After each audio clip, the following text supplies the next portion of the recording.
Welcome back everybody to Firearm Friday at Barbera Outdoors. I'm Tim, your host, and today we're taking a look at the Ruger MPR, their modern precision rifle. Let's jump into it, do some shooting, and talk about this gun. Alright, talking about this rifle, we're going to work front to back on everything that comes base with the MPR. Of course, there are some additives to this, and we will go over that just so you guys know what's on this rifle, but we're going to start right up front with the muzzle brake. The muzzle brake that comes with it is Ruger's own design of a radically ported muzzle brake.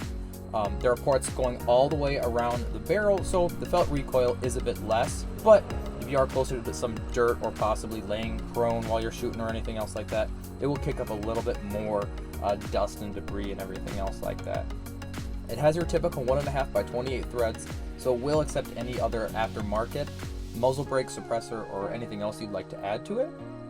Other than that, it only extends about less than an inch, or just over an inch, I believe, more than your typical A2 birdcage flash hider, so you're not getting too much extra length with it, which I actually don't mind. I don't like having the giant muzzle brakes up front.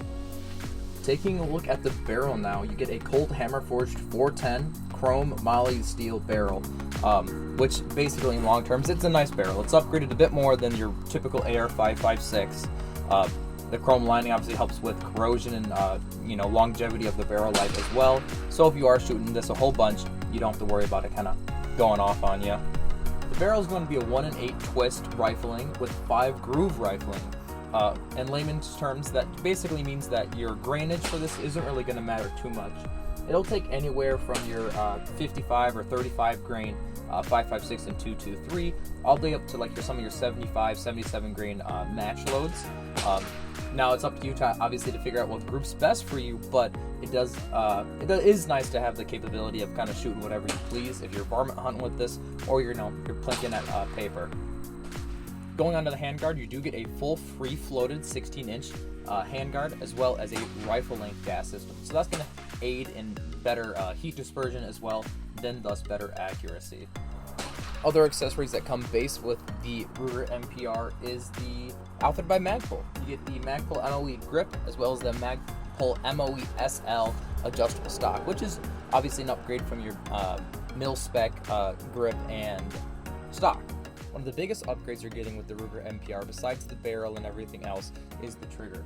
This is Ruger's Elite 452 AR trigger. It's a 4.5 pound roughly 2-stage trigger, which does kind of give you that edge of better than your base mil-spec trigger.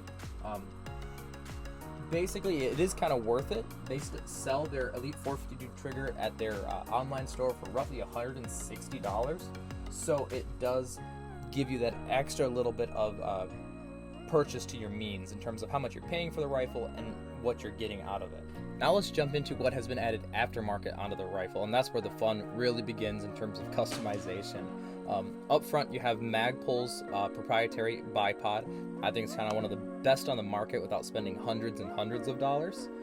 The light that on this is the Odin Mini made by Olight. It's their rifle-mounted push-button light on the front of it. The optic we have it on this is the Vortex Diamondback 4-12 by 40.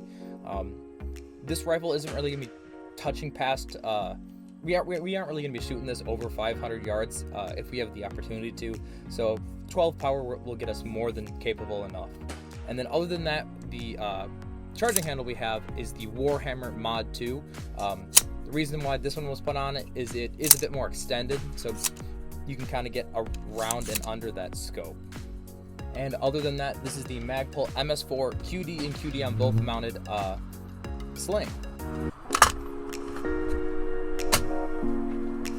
Alright, today we're using the Hornady 55 grain M193s, the Hornady Frontier. This was sighted in with 62 grain green tips, so the 0 might be thrown off a little bit, but we are going to just judge the groupings. We're going to go first to that big middle one right there. First and foremost, I'm going to apologize. My footage of myself shooting got corrupted, so you're going to unfortunately have to deal with the voiceover and no outro. Sorry.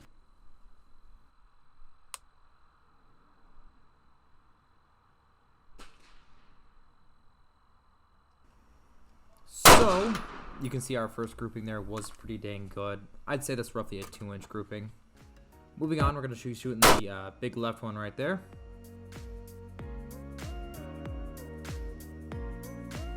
You're going to hear the trigger reset a couple times. I'm trying to feel out that 452 trigger, see how well it feels, and the reset along with it.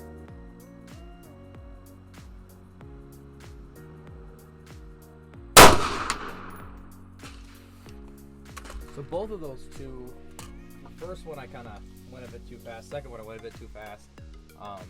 But on both of those, the last shot for both of those were dead center, so a bit smaller. You're going to see the soft one squeeze up top right there. I just nicked the edge of that circle.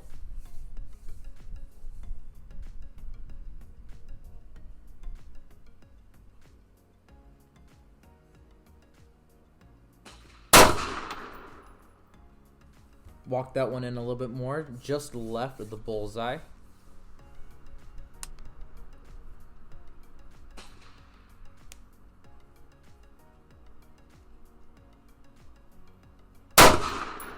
That one I pushed up high left. I pulled that one.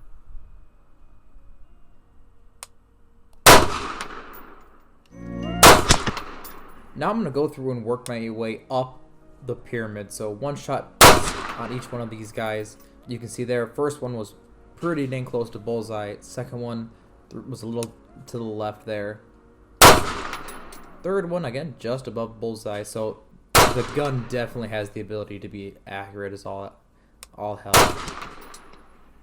And then my final remarks, as I just shoot a random 5-shot grouping in the middle there. It's a great gun.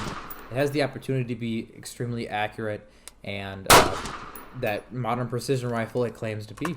Thank you guys for joining us at Barbera Outdoors. Have a good one.